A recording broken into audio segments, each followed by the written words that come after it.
Hola amigos, sean bienvenidos a Circuito Local, un recorrido por el arte, la cultura y la contracultura en el Chile de los 80. Vamos a revisar el trabajo, las vivencias y la experiencia de tres personajes relevantes de esa década: Bruna Trufa, Rodrigo Cabeza y el dramaturgo Ramón Grifero, quienes a través de su trabajo, específicamente desde las artes visuales y desde el teatro, lograron configurar un panorama en donde la independencia y la autogestión pareciera ser el sello de calidad y también el elemento más notorio de sus relevantes trabajos en torno a la contracultura local. Bruna Trufa es una artista visual formada en el desaparecido Instituto de Arte Contemporáneo, institución que estuvo donde hoy está la Plaza Mulato Gil de Castro, en pleno barrio Lastarria. Su expertise como artista está principalmente centrado en la pintura y el grabado, pero durante los años 80 ella incursionó en la pintura mural, en el diseño gráfico, en algo de moda, lo que se ha trasuntado a que durante los años 90 lo haya llevado al territorio de la instalación y el arte objetual.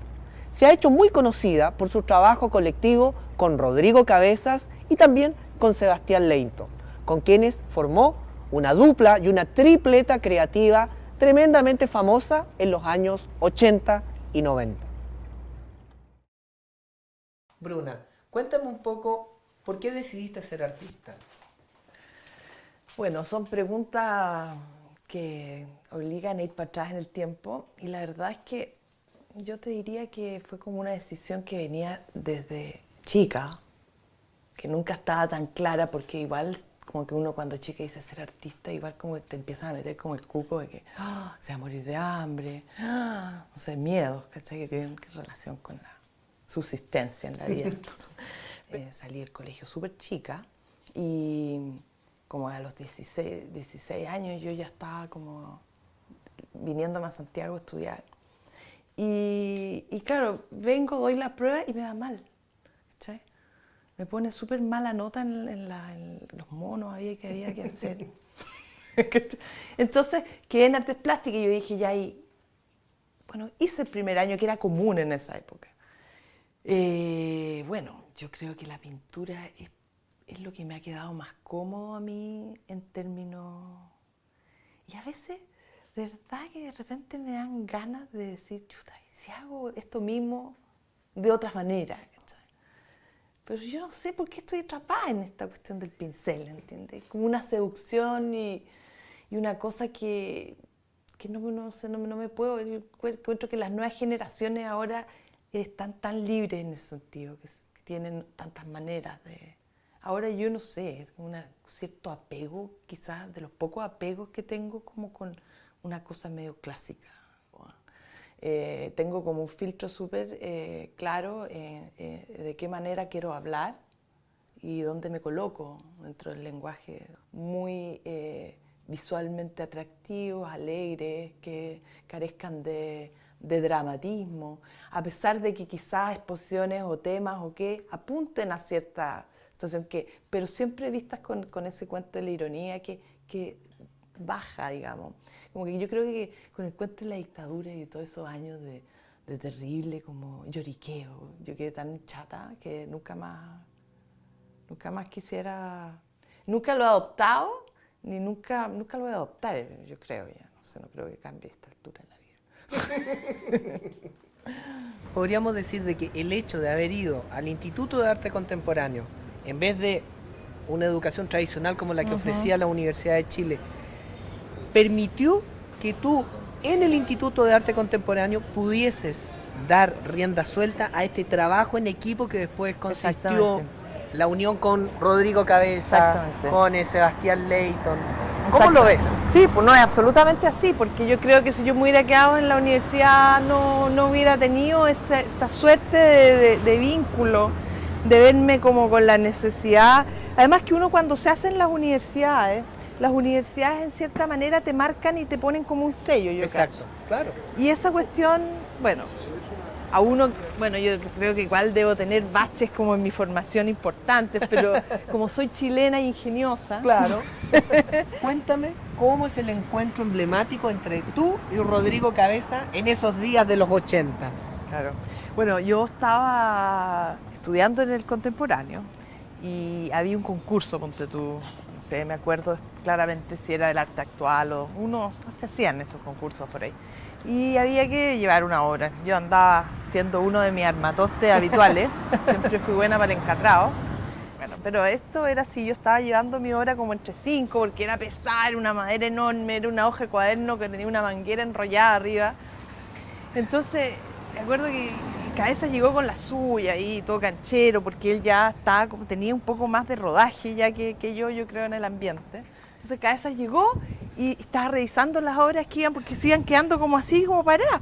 Y de repente encuentra la mía y dice, dice, esta sí, esto sí que me gusta, dice el hermano.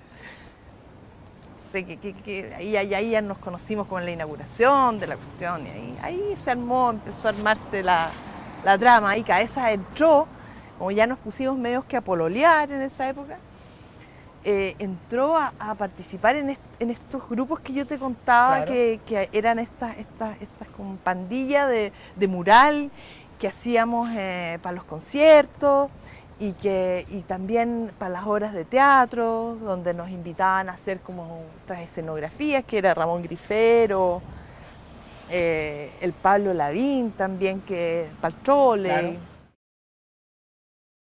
Rodrigo Cabezas es un pintor formado en la Escuela de Arte de la Universidad Católica de Santiago. Inicialmente se licenció en grabado y su maestro fue Eduardo Vilches. Con el paso de los años ha incursionado no solo en la gráfica, sino que también en la pintura, en el arte objetual y al igual que Bruna Trufa, es capaz de trabajar en colectivo tanto con ella como con Sebastián Leighton. Por lo mismo, su trabajo fue tremendamente valorado desde mediados de los 80 y hasta comienzos de los 90 bajo ese rótulo de trabajo en equipo.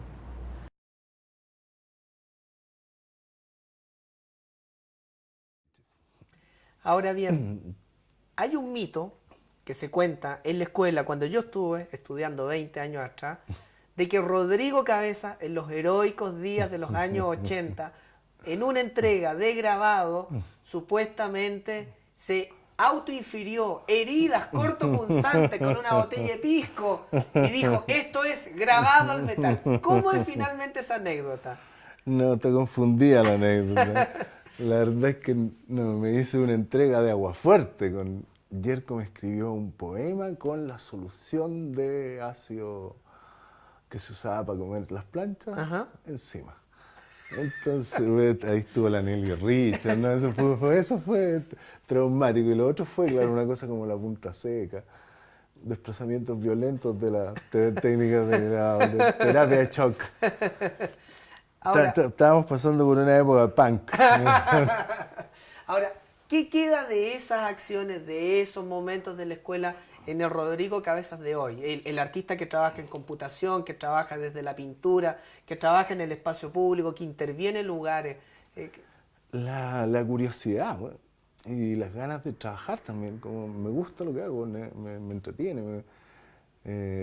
Puedo interferir en mucho más cosas que en una galería. No, siempre he visto que mi trabajo puede ser más, no sé, salir a la calle o no sé, integrarse a la arquitectura o al diseño, no tengo, al cine. Me gusta, soy curioso y por eso también me gusta la tecnología. Y la universidad realmente no, o sea, lo que se te contaba era que sí, alguna vez habían habido buenos profesores, pero todos huyeron. Todavía se habían ido al exilio. Entonces, tú te encontrás con esto como, ya, ok, ¿y qué hacemos? Entonces, nosotros, claro, no sé, yo tuve como buscar una salida a eso, no resignarse. Claro, yo creo que de alguna forma la influencia sobre la imagen de la autoría que nosotros tuvimos con Eduardo Vilches fue una influencia blanda. No fue una influencia dura. Es como La diferencia de la Chile, de la búsqueda del lenguaje personal y la autoría, es neurótica, es una búsqueda súper frenética, entonces hace que uno pierda flexibilidad en el camino. También yo siempre vi los procesos colaborativos como mucho más experimentales, me interesaba mucho más exponerme a mis pares y poder aprender que, no sé, que tratar de desarrollar un lenguaje propio. Yo creo que el lenguaje se va desarrollando en la medida que uno va hablando, ¿no? Son dos procesos que pasan en paralelo, uno no inventa un lenguaje y después empieza a hablar, ¿no? Uno va balbuceando hasta que encuentra su lenguaje. Entonces, nunca he tenido el cuento ese. De hecho, con la Bruna siempre ha sido una competencia muy sana, ¿cachai? Y como, ¿no? Y fuerte, así como te voy a ganar, vaya a ver. Pero muy divertida también, como sin esa mala leche. De hecho, cuando pinto solo también soy súper, integro cosas. Soy súper ladrón y me gusta adueñarme y transformar otras cosas. Me gusta estar relacionado a lo que está pasando, no creo en ese arte que transcurre como fuera de la realidad o desapegado al lugar de donde se crea. Ramón Grifero es un dramaturgo formado como sociólogo en la Universidad de Essex, Inglaterra. Posteriormente estudió teatro y cine en Bélgica y a comienzos de los años 80 regresó a Santiago de Chile para fundar el Teatro Fin de Siglo, una compañía teatral que, instalada en el heroico emplazamiento del Trolley, desarrolló 3 obras que constituyen la trilogía esencial en los 80 de este dramaturgo. En primer lugar, Historias de un galpón abandonado, luego Cinema Utopia, para finalizar con 99 La Morgue. 3 piezas teatrales que introducen la llamada posmodernidad en la dramaturgia local e incluso iberoamericana. Lo que para Grifero no es ni más ni menos que la dramaturgia del espacio, algo que puede ser explicado como las múltiples voces que confluyen en una pieza teatral en donde incluso el espectador se hace parte de la obra. Ramón, cuéntame, ¿cómo te iniciaste en el teatro?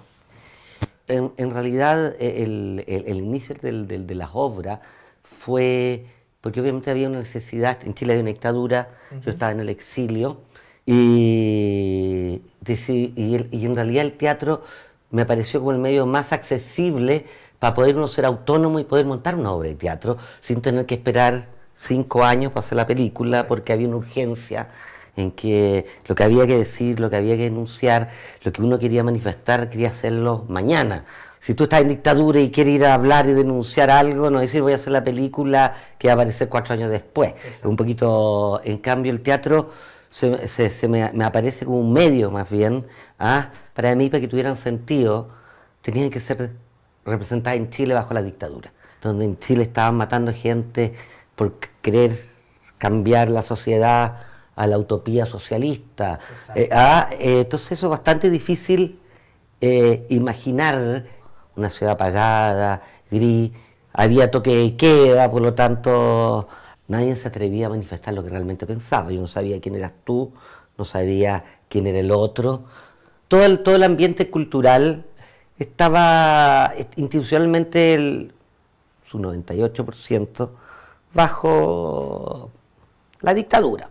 El teatro municipal le hacía las galas de ópera a Pinochet, los teatros universitarios estaban intervenidos por rectores delegados, por lo tanto podían hacer solamente obras que ellos llamaban culturales, es decir, comedia, y claro, hay clásicas que son muy políticas, pero la comedia que menos pueda, y obviamente los actores trabajaban en teleseries, las teleseries eran de televisión estatal, por lo tanto esos actores, digamos, no podían participar en obras que fueran contra el régimen. O subversivas. Para mí, en cierta manera, hacían parte eran un poco bufones, ¿no? Del establishment claro. Pinochet. Si bien alguna municipalidad podría tener un teatro, no iba a ir a pedirle, oye, quiero el teatro. Entonces realmente te encuentras en un país donde no hay interlocutores. estamos bajo un sistema en que a ti te marginan. La marginalidad en términos europeos o el under es una opción. Exacto. Aquí no es una opción. Tú no puedes acceder a un montón de cosas, estás marginado. Ni mucho menos tomar decisiones o participar de la toma de decisiones. No puedes ni participar de la toma de decisiones, no puedes acercarte a nada público, no va, claro, si te pasa algo no va a ir a la comisaría de la esquina, oiga, mire, al contrario, es decir, entonces por eso digo que no es una marginalidad, sino es un movimiento paralelo, independiente, autónomo. Bueno, yo tengo un proyecto de teatro, quiero presentarlo. Quiero hacer una obra. Quiero hacer esta obra, Historias de un galpón abandonado, que es lo que yo siento cuando llego a Chile, que La Moneda es un ropero gigante, donde viven estos personajes grotescos que dominan el resto del país, que son como muebles abandonados en un enorme galpón. Entonces esa es la metáfora de la obra. Entonces había un centro, que era el Centro Cultural Mapocho, que era un centro que estaba ahí en Las Tarrias, que era como el único espacio cultural que tenía un pequeño funcionamiento, donde se veían pequeñas obras de teatro, como en los salones de esta casa. Y obviamente llegué ahí y descubrí que había más gente, porque una de las situaciones de lo que sucede bajo la dictadura, que uno está aislado. Es decir, la dictadura atomiza los intereses de las personas y te divide. Y te divide y te aísla, y yo no sé quién tiene el mismo interés que yo o quién está dispuesto a hacer lo que tú quieres hacer. O claro, quién tiene interés de actuar. Y en una reunión que se junta una gente porque estaba tratando de montar, ver qué proyecto realizar, yo le pasé el texto y le dije, ¿qué les parece si montamos esta obra que se llama Historias de un galpón abandonado? Pero obviamente no teníamos lugar, porque venía con el concepto de que la obra necesitaba un espacio, que la gente llegara al galpón abandonado y entrara al mismo lugar de la escenografía. Si Chile era un galpón abandonado, la obra, el público que entraba a ver la obra también tenía que entrar a un galpón y no ir a una sala y ver la butaca y ver el escenario allá, sino que fuera parte también integrante de ese galpón abandonado. Entonces teníamos como esa vinculación con de ser un poco autosuficiente, digamos. No quedábamos en esa posición del pintor como abandonado ahí en su taller. O sea que ustedes fundan la idea del emprendimiento, que está tan de moda absolutamente emprendedores y autogestionados, y poder era esa cosa de estar y resistir también, la resistencia,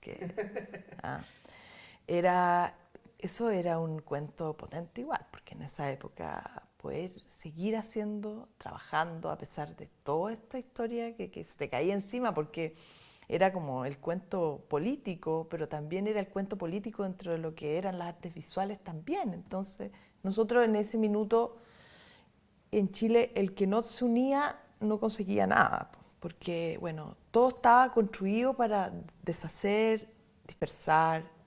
Entonces, nosotros, además, en la escena no teníamos voz, no teníamos espacio. Y la pintura, ellos decían tonto como un pintor, era el gran lema, y la verdad que nosotros decíamos, tanto como tontos no somos pintores.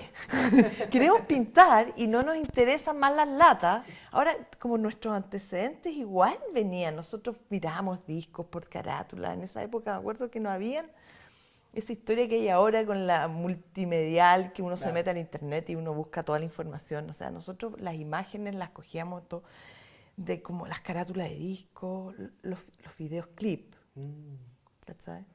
Las revistas de moda que pillábamos, porque por ahí se metía algún artículo de arte, íbamos pillando un poco qué es lo que estaba pasando en el mundo. Y nosotros queríamos linkearnos más bien como a uno tiraba como a repudiar un poco lo que estaba pasando acá, porque íbamos a los foros, íbamos a hacer ruido, íbamos vestidos preciosos, íbamos a hacer ruido, Pero la verdad es que nos aburríamos y salíamos y yo no entendía nada. Yo decía, esta weá no entiendo nada de lo que hablan esta gente, porque un vocabulario Conceptos. y extremadamente pretencioso, chico, porque yo después he estudiado, me fui a ir a España, hice un posgrado, tuve profesores grosos que tenían discursos complejos, y la verdad es que les entendía todo lo que hablaban, ¿entendés? No es que uno fuera subnormal, sino que estos buenos hablaban en código. Entonces, y claro, nuestros códigos eran otros. Eran los códigos que nosotros manejábamos y queríamos manejar en ese minuto, eran códigos visuales. Y yo creo que así surge la moda mata. ¿Y por qué la exposición, de lo que yo recuerdo, era todo en blanco y negro? Claro, blanco y negro. Chuta, yo creo que fue como una cosa de acudir a ese espacio gráfico. Y también esa cosa binaria, ¿no? De decir esto. Y imponer en la pintura, imponernos a nosotros mismos también, una cosa que era como ese reto, ¿no? Ya dejemos el color, vamos a esta cosa, asociémoslo ya directamente con la gráfica y agarrar el espacio como un espacio visual, pero muy polarizado, yo creo. Yo creo que, no sé si lo teníamos mucho más claro en ese minuto. Yo creo que ni ahora tampoco sé muy bien, pero yo no sé por qué.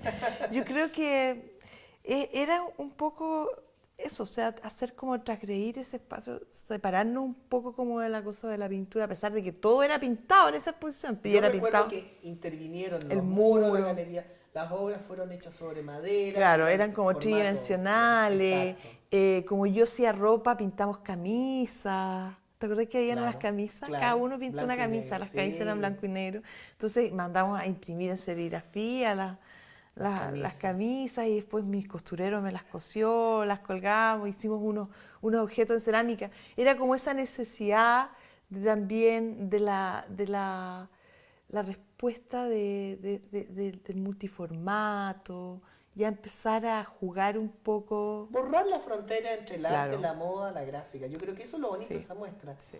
Y no sé, pues claro, se daba en ese tiempo que todo se estaba juntando, había como una sincronicidad, pero tuvimos, claro, este cuento que nosotros empezamos a unir lo que era la moda con nos dimos cuenta de este también proceso que estaba pasando internacionalmente, o sea, había todo un cuento, acá se hablaba mucho de la transvanguardia, pero nosotros también teníamos mucha información sobre Keith Haring, sobre lo que estaba pasando en Nueva York y sobre en el fondo que la pintura se había vuelto a poner de moda y los yuppies y todo este mundo ochentero de las finanzas encontraba que esto era lo más top y consumía arte.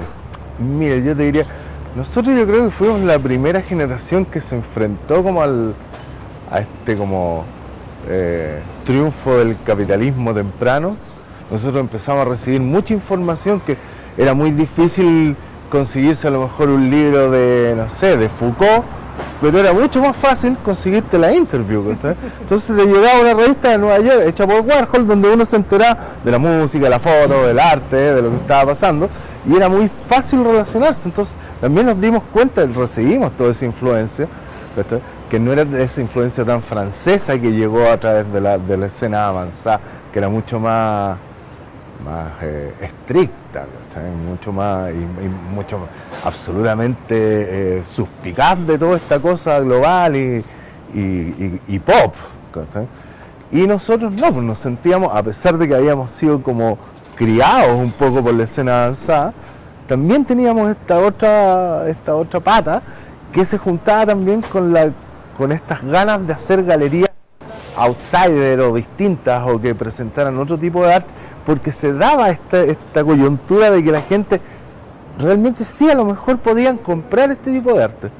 Entraba como una circulación de mercancía el arte. Entonces, por eso también nosotros de alguna forma logramos financiar todas estas cosas. Nosotros no existía el Fondar, ni no había nada, o sea, estábamos en una dictadura, ¿cachai? No era como el arte, era como que ¿qué? ¿Qué significó eso en términos de no ser ni de izquierda ni de derecha, sino más bien ser independiente? Para tu generación, para ti como artista, para Bruna. Fue un alivio, pero también significó, claro, que finalmente yo y la Bruna nos fuimos de Chile porque no iba tan rápido el sistema como nosotros nos adaptábamos a él. ¿Cachai? O sea, de hecho, nosotros nos adaptamos mucho mejor quizás en España, post-Franco, en los finales de los 80, principios de los 90, caímos mejor adaptados que lo que podíamos haber estado en Chile. En Chile habríamos vegetado mucho más. Nosotros sabíamos con la Bruna que éramos como una generación experimento, éramos un híbrido, ¿no? Habíamos vivido 15 años de una dictadura espantosa en Chile y las opciones eran o charangueabas y dejáis crecer el pelo y la barba y cantabais canción de protesta, o erais un nazi. Entonces, nosotros elegimos una tercera vía, ¿no? La de ustedes. Nosotros, bueno, la verdad es que más que nada, claro, éramos liberales, a nosotros nos interesaban las libertades individuales. Funcionábamos en grupo como patota, como pandilla, porque era nos daba de alguna forma más fuerza y más visibilidad, pero era bastante individualista el rollo, o sea, había valorábamos mucho la libertad individual, ¿no? Pero hay una exposición que a mí me encanta, cuyo título fue Soberbia, en Galería Plástica 3, por eso ahora estamos caminando a la galería, y me gustaría que me contara un poco cómo se gestó el proyecto y qué pasó en esa exposición. Nosotros teníamos un sistema expositivo o de creación de obra para las exposiciones que yo creo que no había sido muy explotado antes por los pintores. O sea, nosotros tratábamos de hacer cosas específicas para el lugar o con un tema que tuviera que ver o pusiera en entredicho o dialogara con el sitio donde estábamos. Con la galería visual nos dimos cuenta que estábamos siendo semi-asimilados por también cierta parte del discurso, la escena avanzada, nos tonteaban bastante. Y decidimos también separarnos un poco de ese alero, ¿cachai? Y buscar por esta parte más comercial. Bueno, el término también lo de soberbia, el artista chileno tenía una posición muy soberbia hacia adentro, pero hacia afuera gesticulaba con una cosa muy como parsimoniosa y muy chilena, ¿cachai? Muy doble estándar. Entonces, ¿por qué no decir que no sé, es que en realidad no soy soberbio, me creo la raja y la verdad es que tengo N energía, bueno, y puedo hacer N cosas distintas y no tengo por qué sentirme mal por esto, ¿cachai? Éramos la primera generación que teníamos ganas de vivir de lo que hacíamos o de algo relacionado a lo que hacíamos, porque encontrábamos que era absurdo tener que como llevar esta vía esquizofrénica de hacer clases, que para nosotros, bueno, yo no fui educado en la Chile, entonces yo no tengo el rollo del maestro. Yo tuve clases con Vilche y el tipo era liberal, entonces le interesaba la investigación y creía en la libertad de idea, no era prejuicioso. Primero veía, leía, si estaba bien hecho, bien fundamentado, why not? ¿Por qué no? Estamos instalados en pleno drugstore de Providencia y no puedo dejar de preguntarte qué significó para ti el enemigo público en Galería Sur. Para nosotros fue súper importante también cambiarle el signo a las inauguraciones. Pasaba algo bastante notable en esa época, eran serias. Las cosas de arte eran serio, o sea, no, aquí nadie se ríe y se conversa y hay como una señora como la Nelly Richard dando un speech en un castellano que malamente entendía a alguien y muy complicado. Entonces era todo un evento serio, de seriedad. Y esa vez aquí fue todo lo contrario, pusimos música, entonces se llenó de gente joven. Y nosotros éramos un grupo de jóvenes que querían hacer pintar, que era el absurdo más absurdo en ese momento. Y la verdad es que el enemigo público surgió como una especie de contestación o de esa historia, digamos, que estaba ocurriendo en ese minuto. Decíamos, nadie nos pescaba, nadie nos quería, nadie nos daba ni una pasada. Entonces, la verdad que éramos el enemigo público. Y esa historia de agarrarnos como de temas como, no sé, las películas o después la literatura, para ponerle los nombres a nuestras exposiciones, se fue transformando como en un hito. Y Enemigo Público era una película súper también potente. Dentro de la historia del cine. Claro, dentro de la historia del cine. Esa necesidad también de linkearse que teníamos nosotros en esa época con otras disciplinas, ¿no? Así como hacer, como llamar así imágenes de aquí, de allá, que también era una cosa distinta que en esa época de partida, de trabajar como grupo, y segundo, de estar siempre buscando link a la música, al cine, a la literatura. Igual había, a pesar de que éramos como los niñitos un poco que se reían, los tontitos también, porque nos trataban bien peyorativamente, ¿eh? Entonces, igual había una suerte de que les hacíamos un poco de gracia. Y como éramos tantos, y éramos divertidos y atractivos, porque éramos extravagantes y cosas súper poco también vistas en esa época, porque todos eran grises, todos se vestían de plomo, las minas usaban las faldas largas. Entonces, una historia así como... Entonces yo creo que eso fue como una especie de algún espacio, y ahí ¡puc!, nos metimos. Porque claro, en esa época las exposiciones eran de peso. Exacto. Y la nuestra era un juego. Mira, eso me gusta mucho, porque yo te diría que durante muchos años en esa galería las muestras que se hicieron eran muestras para intelectuales, producidas por intelectuales. Ahora, que llegase una exposición como El Enemigo Público, en donde el color, a través de las pinturas, a través del tema, por otra parte, los soportes, yo recuerdo esos trabajos hechos en vinilo, la pintura en esmalte, el spray, y la actitud de ustedes, que yo te diría que parte del mito urbano empieza cuando el día de la inauguración, supuestamente Jorge González, Los Prisioneros, está poniendo música porque él trabajaba en la disquería Fusión. Claro. Y ustedes, en vez de hacer una inauguración así para ver las obras, hacen una inauguración en estilo fiesta. Y ahí claro. se arma todo. Carlito. 30 años atrás era otra cosa, o 25 años atrás. Absolutamente distinto. Cuéntame un poco, ¿cómo fue la experiencia del trolley? Bueno, era un lugar que era como un circuito asequible dentro de la dificultad, porque también eran complicados los viejos y no nos dejaron Igual que entrar. ahora. Igual que ahora, no nos dejaron entrar. Y me acuerdo que en esa época igual, de repente veníamos a pintar y la cuestión y no había espacio, no nos dejaban entrar, nos echaban los viejos, pero en esa época se hacían fiestas, hacían... La Bienal Underground, claro, ¿te acuerdas? Y era un lugar donde uno venía de alta noche, fue a pasarlo la raja. Era uno de los espacios Que existía en esa época. y que además estaban vinculados con el teatro y con la plástica también. O sea, se mantiene esa idea desde el trolley de unir teatro, plástica, diseño, moda. Exactamente. En una fiesta me encontré con Pablo Lavín. ¿Ya? Y Pablo Lavín había encontrado este espacio, que era la Asociación de Jubilados y Montepiados de la Empresa de Transporte Colectivo del Estado. Ya. Estaba en bastante maltrato y llegamos a un acuerdo de que lo arreglaríamos a cambio, total, como eran jubilados, bajo la dictadura se permitía un sindicato de jubilados. Correcto. Porque no iban a salir a huelga.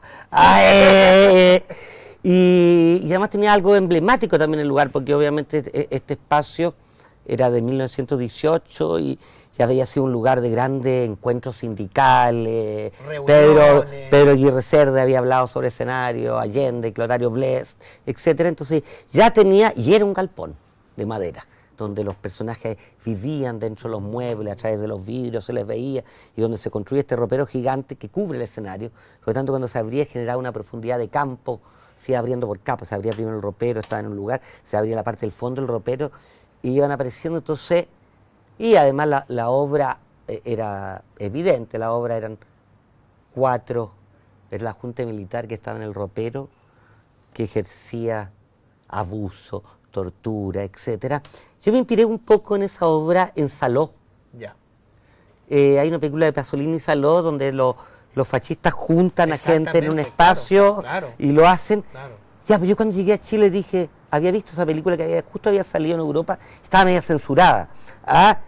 Y dije, pero si lo que Pasolini filmó con respecto a Segunda Guerra Mundial del fascismo, la República de Saló del año 45. Yo lo estoy viviendo en mi país. En ¿no? Santiago de Chile. En Santiago de Chile. 1983. Existe Saló. Y había un monólogo de Carmen Pellicer muy fuerte que involucraba a todo, que decía, ¿por qué a nosotros? Un monólogo largo, ¿por qué a nosotros? Habiendo tanta gente por todas partes. Y recontaba frente a su cuerpo muerto de su marido, porque lo mataban, porque los torturan negándole el agua y la comida. Eran dos profesores, y este profesor había capturado la rata para que no la torturara el profesor de física, entonces había capturado esta ratita. Y entonces le pide que por favor le den agua a su rata, para que no se muera, que a él no importaba. Y el tipo le hace con la rata así, se lo estrella contra el muro. Ahí está. Y cuando él se quiere defenderlo, lo matan. Y entonces va sucediendo toda esta... Y bueno, eran todas las metáforas, porque había otro personaje que andaba buscando eternamente por el galpón a su marido detenido desaparecido, detrás de una mujer que trataba de arrancarse con su guagua en un carro. Entonces constantemente giraba por el balcón, diciendo, pero ¿cuándo vamos a parar? Le decía la otra, porque había una media aristócrata que había seguido a esta pobre que buscaba, porque decía, los pobres tienen buenos instintos. Pero ella no tenía fin porque andaba buscando a su marido. Entonces retrataba muy crudamente todo lo que nos estaba sucediendo. O sea, la desaparición, la tortura, la muerte, el no poder acudir a nadie, el personaje de la profesora tenía sus libros escondidos para que no se los quemaran, que era lo último que logró salvar. Tenía una lámpara, pero en el galpón no había enchufe. Entonces, no había luz. Entonces todo era sombrío y todo lo demás, y logró generar efectivamente dentro del galpón el espacio escénico de lo que nos estaba pasando en la realidad. Entonces era muy fuerte salir de la obra a las 10:30 de la noche, 2 horas antes del toque de queda, y enfrentarse al galpón real. Exacto. Y se sentía. La primera dificultad era obviamente de que si íbamos a pedir permiso para funcionar, sabíamos que la municipalidad no nos iba a otorgar permiso.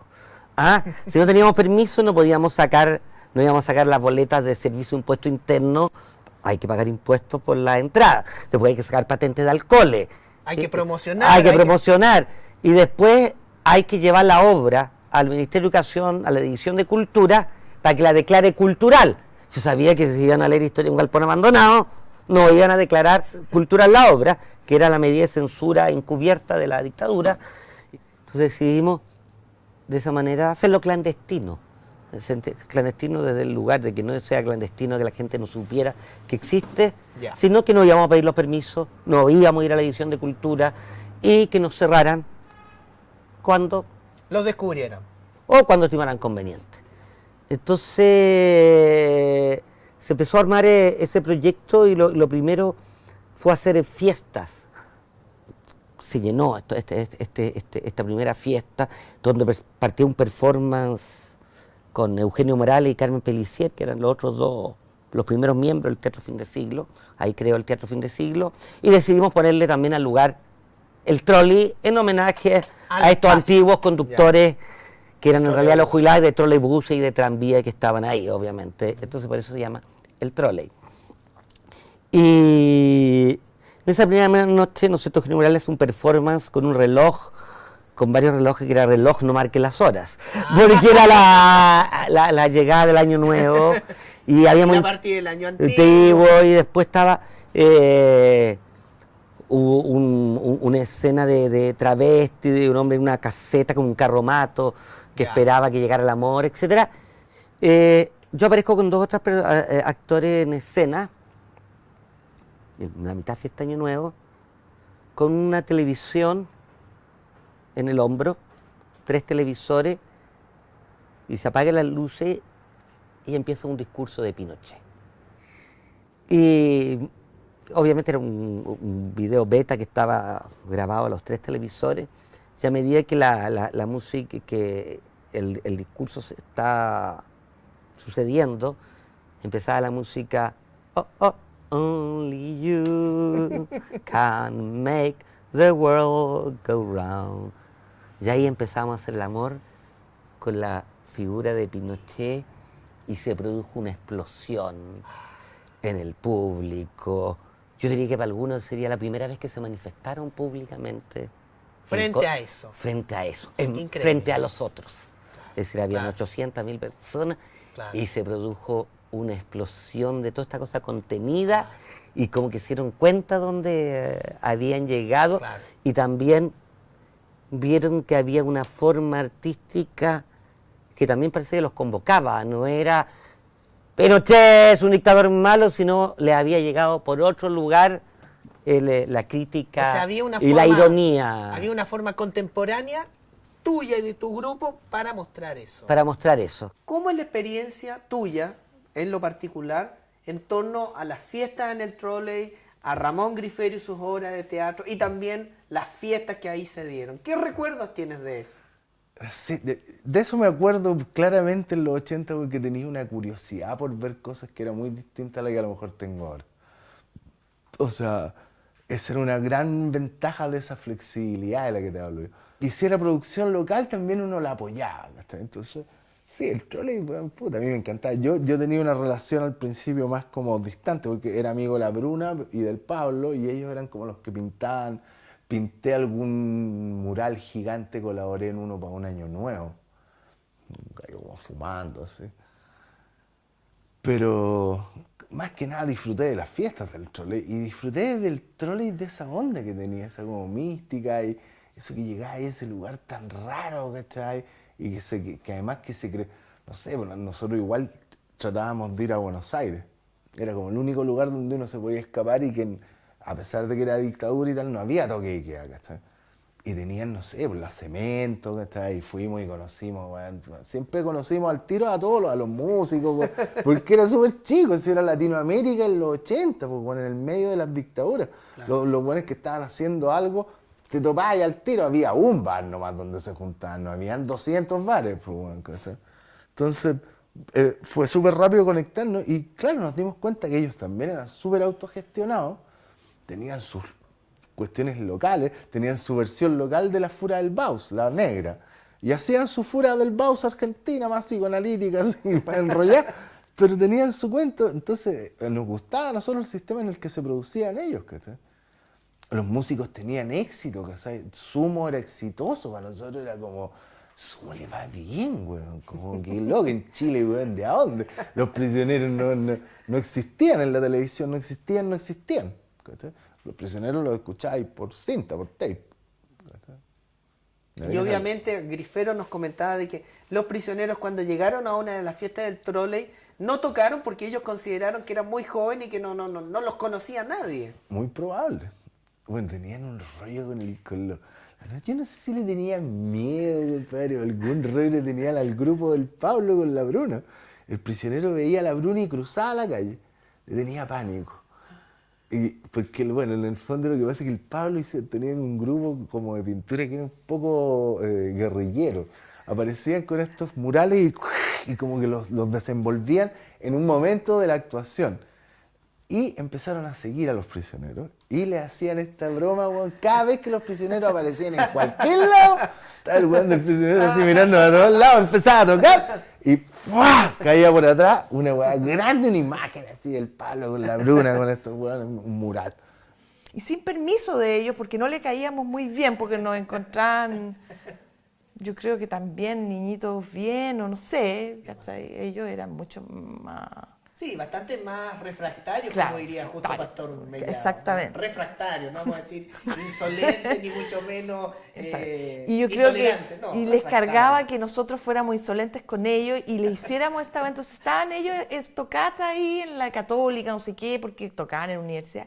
Y nosotros veníamos por detrás como pandilla y sacábamos estos murales de 15 metros, los descolgábamos como por los balcones, así, en medio del show, esto, bueno.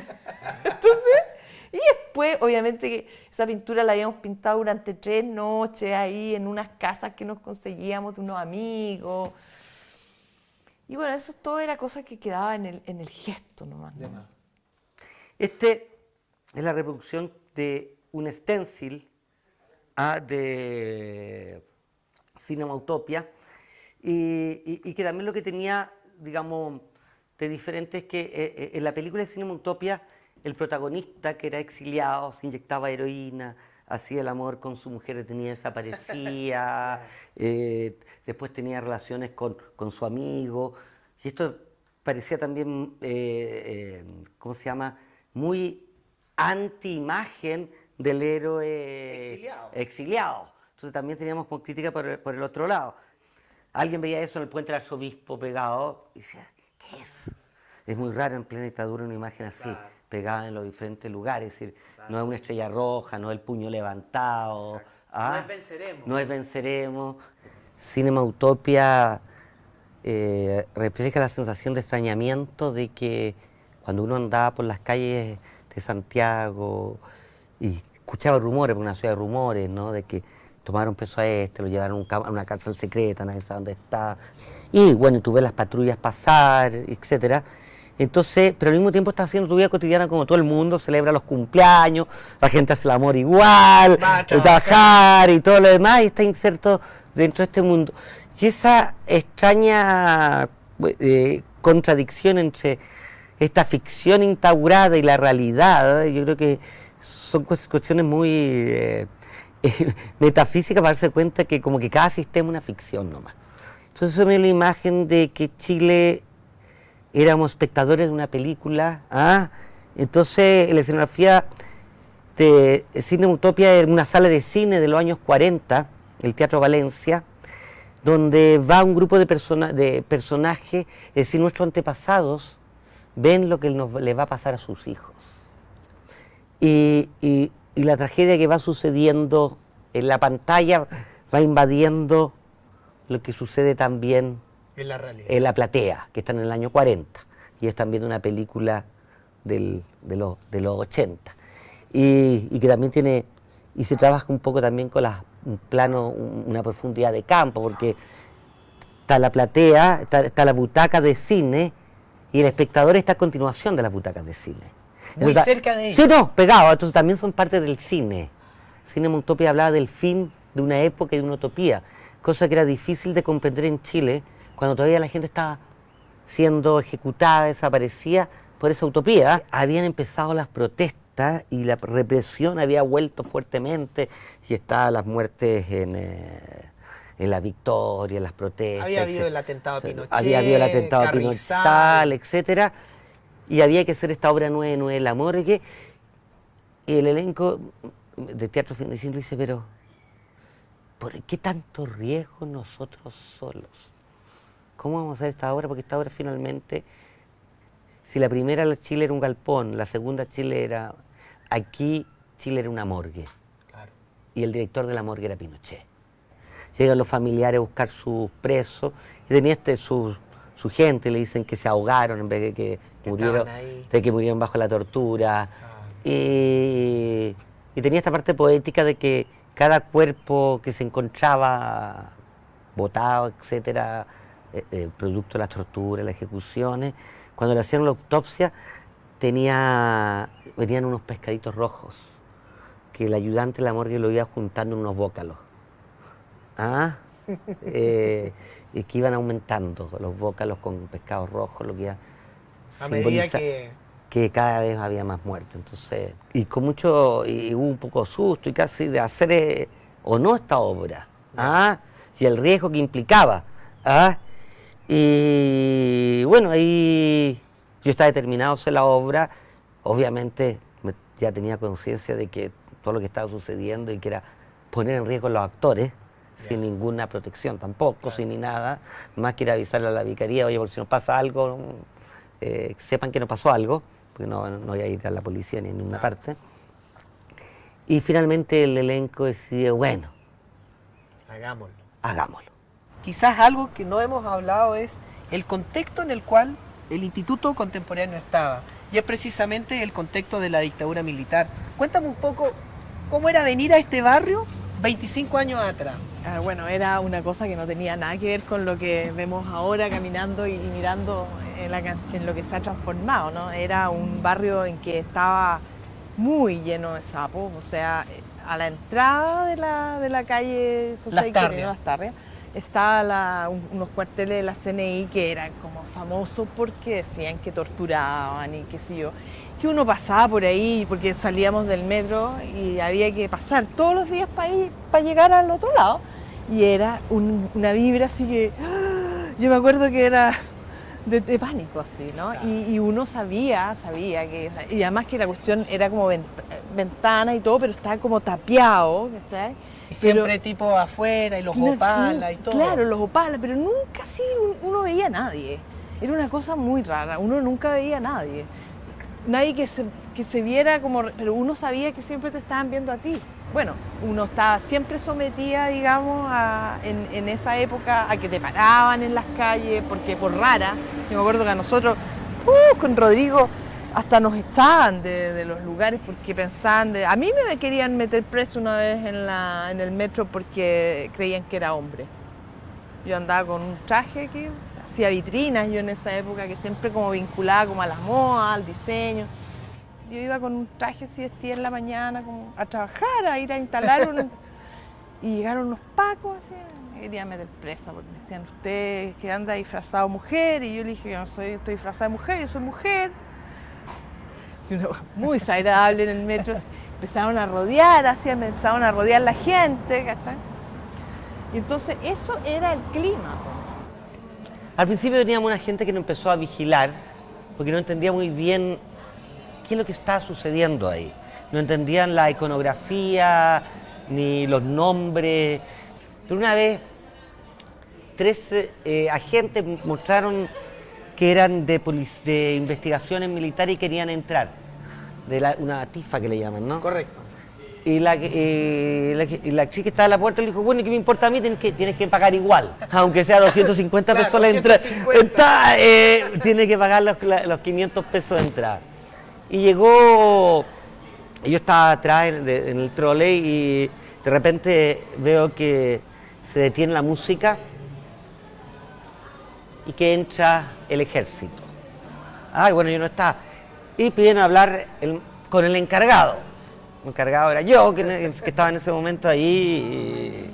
Y ahí me di cuenta de la violencia porque sacaron a todos los que están en el baño a golpe de culetazo. Y me quedo adentro con el mayor en el baño. Y me dice, yo quiero saber una sola cosa. ¿Quiénes son ustedes? Entonces yo le dije, no somos comunistas. Dijo, mira, weón, si fueras comunista, ¿tú crees que te estaría preguntando quiénes son? Porque efectivamente ellos no reconocían este tipo, esta otra imagen, estaban acostumbrados a reprimir una cierta imagen. ¿Qué significa esto? Acallando al ruido que aterra al atún, ¿no? Que nadie entiende nada. ¿Qué es lo que este grupo que canta ¿quién mató a Marilyn? Claro. Es decir, no estaban entendiendo muy bien a qué se refería. Y yo le digo, bueno, entonces me vuelve y dice, bueno, ¿quiénes son ustedes? Y yo le dije, artistas. Entonces me dijo, bueno, ¿y por qué están entonces? Pues en el trolley empezaron a golpear y todo lo demás. Yo dije, mi mayor le dije, si fuera una fiesta de su hija y alguien viene y para la música, los jóvenes empiezan a gritar porque quieren seguir bailando. Por eso están gritando, no contra usted. Entonces el tipo me dijo, bueno, por esta vez te creo. Pero bueno, eso duró poco porque obviamente después tuvimos amenazas, allanamientos, fuimos a la Vicaría de la Solidaridad, nos recomendáramos que eran advertencias, que mejor nos detuviéramos, pero felizmente las protestas empezaron a aparecer. Correcto. Y empezaron a aparecer muchos otros focos más interesantes. Y más disidentes. ¿no? Y la gente empezó a salir a las calles, empezaron las protestas y todo lo demás. Entonces ya, y también la necesidad del trolley de existir también fue perdiendo su razón de ser, empezaba la campaña del no. De hecho, la última obra que yo hice era fotosíntesis porno, que era porno y porno. Y que era un tipo que veía muchos videos pornográficos, pero se le interrumpía con la campaña del sí. Entonces, bueno, era una continuidad irónica y un apoyo al no. Pero ya ahí ya empezó otra época. Mire, yo creo que una de las cosas fundamentales también de este movimiento que todos reconocen como inicio de la posmodernidad es el gesto de creación.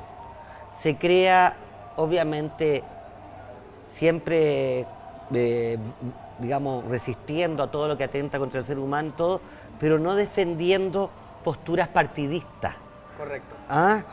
Los prisioneros no son como Quilapayún, el grupo de tal partido. Claro. Es un grupo musical o pequeños vicios, etcétera, etcétera. Claro. Y eso es lo fundamental para mí. Este movimiento construye una autoría cultural y escénica.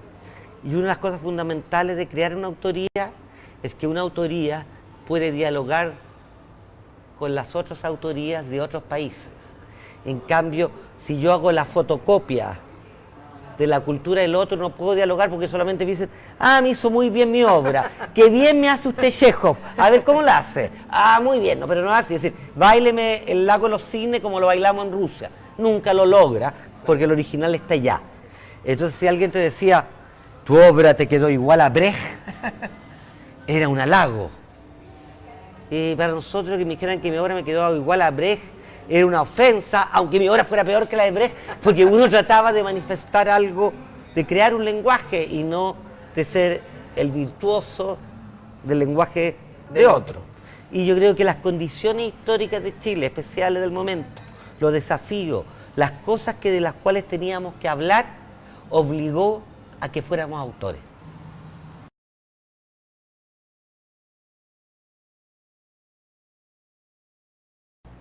En el capítulo de hoy, Independencia Cultural, vimos a través del trabajo de Bruna Trufa, Rodrigo Cabezas y Ramón Grifero la introducción al concepto de posmodernidad en nuestra escena cultural.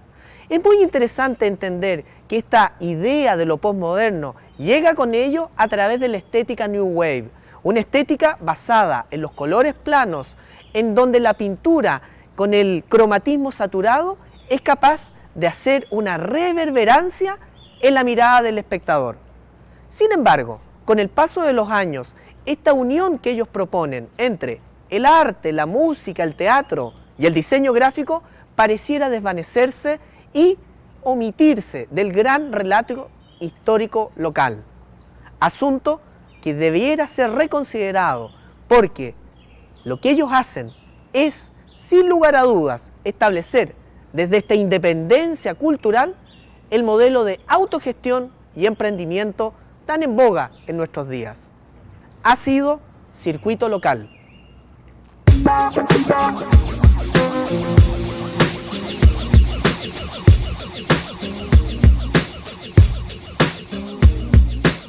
Bye.